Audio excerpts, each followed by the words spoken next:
Meu nome é Paola, faço parte da Juventude Aveluz. Meu nome é Maria Helena e eu faço parte da Juventude Aveluz. Hoje nossa entrevista será com Graziela Pilvezan. E agora vamos fazer a primeira pergunta. O que significa a indulgência para o Espiritismo, Graziela?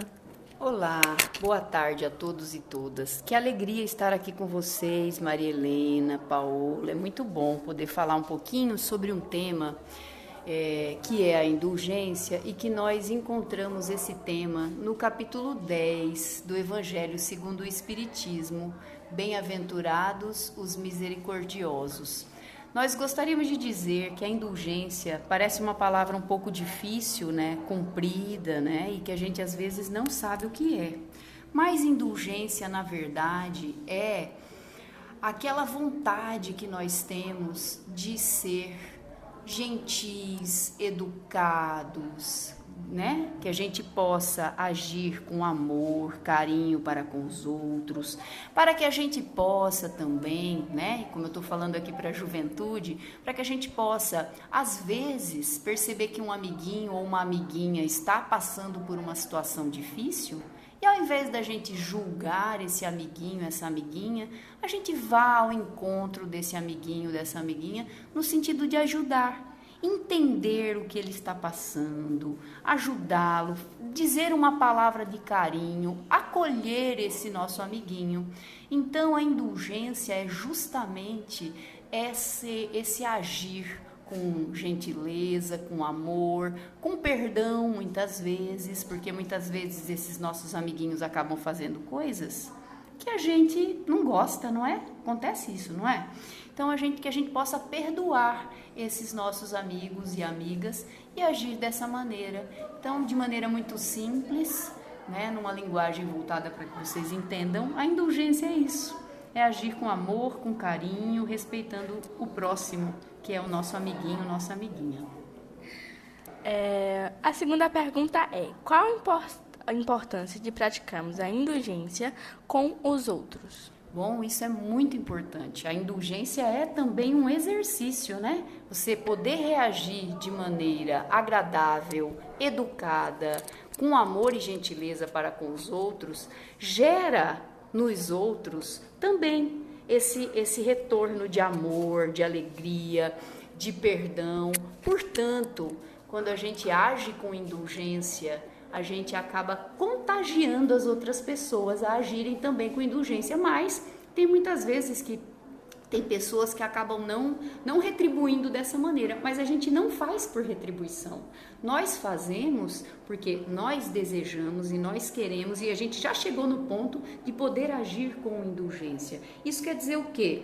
Que se um amiguinho ou uma amiguinha não agir para conosco com indulgência, aí sim que a gente tem que agir com indulgência, que é perdoando, compreendendo e entendendo. E na medida que todos nós vamos praticando a indulgência, a gente consegue melhorar todo um ambiente. É que nem praticar o bem, a indulgência.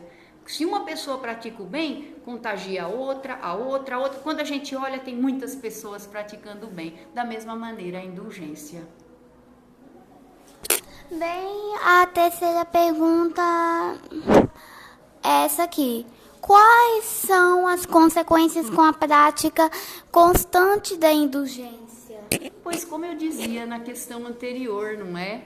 Se nós temos uma corrente de pessoas do bem, nós vamos ter cada vez mais ações boas, nós vamos ter a prática do bem, da mesma maneira com a indulgência. Se eu ajo com indulgência, às vezes é que nem Jesus, Jesus falou muitas coisas, mas mais do que falar, ele praticou.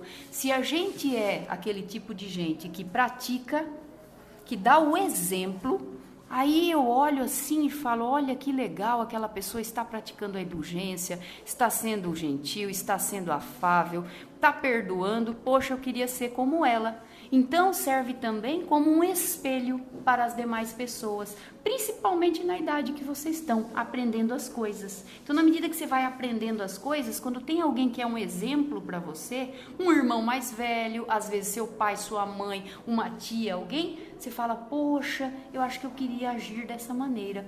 Então, as consequências são essas, o melhoramento de toda essa coletividade onde nós estamos, porque um vai dando o exemplo positivo para o outro e a gente vai fazendo essa corrente do bem, da indulgência, do perdão. A quinta pergunta a quarta. Qual é a relação entre a indulgência e o perdão?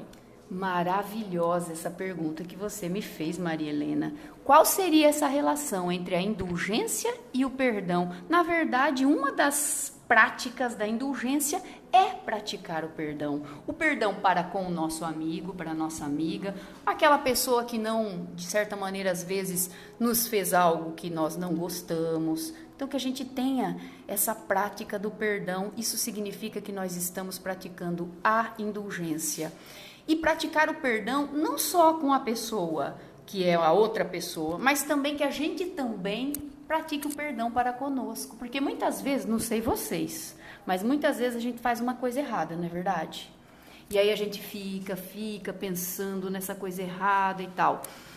O mais importante é a gente entender que está errado. Sim, eu entendi que está errado, mas eu preciso melhorar. Então, eu me perdoo, falo, bom, eu fiz isso, realmente, eu assumo que eu fiz isso, me perdoo e vou para frente. Eu preciso sempre caminhar para frente. Significa o quê? Preciso avançar. Hoje, eu preciso ser melhor do que eu fui ontem. E amanhã, eu preciso ser melhor do que eu fui hoje. Essa é a evolução da qual tantas pessoas falam e tanto o Espiritismo fala. A nossa evolução moral, a nossa reforma íntima. E vocês sabem o que é reforma íntima? Reforma. Bem, foi ótima essa pergunta. Reforma íntima é a reforma do nosso espírito quando estamos nos tornando pessoas boas. Excelente! Isso é um exemplo de indulgência, minha gente. Paola sabe muito bem que a indulgência faz parte de se melhorar enquanto espírito, enquanto a gente está se tornando o quê, Paola? Pessoas boas. Excelente, muito obrigada, Paola. Já que a gente agora pôde saber sobre a indulgência, né, que é praticando o perdão, melhorando como pessoas. Agora, se você puder deixar uma mensagem para os nossos jovens, agradecemos. Bom, primeiro eu queria agradecer pela oportunidade de estar aqui com vocês, que é muito agradável estar aqui com vocês, gostei demais. Queria agradecer também a toda a coordenação da juventude e eu acho que um recado muito importante para mim que fica da prática da indulgência é, uma vez eu li, e eu acho que foi uma leitura que me foi permitida pela espiritualidade, uma frase que dizia assim, haja, de agir, haja, com doçura e afabilidade. Que possamos agir, sermos pessoas doces e afáveis. Ser afável significa ser amoroso, carinhoso, caridoso. Então, que possamos agir com doçura e afabilidade. Muito obrigada, meninas. Obrigado você, Grazi, né, por ter vindo aceitado o nosso convite de fazer, né, parte da entrevista. Não se esqueçam de deixar o like, se inscrever no canal, ativar o sininho, para não perder nenhum vídeo ou entrevista. Beijo e tchau!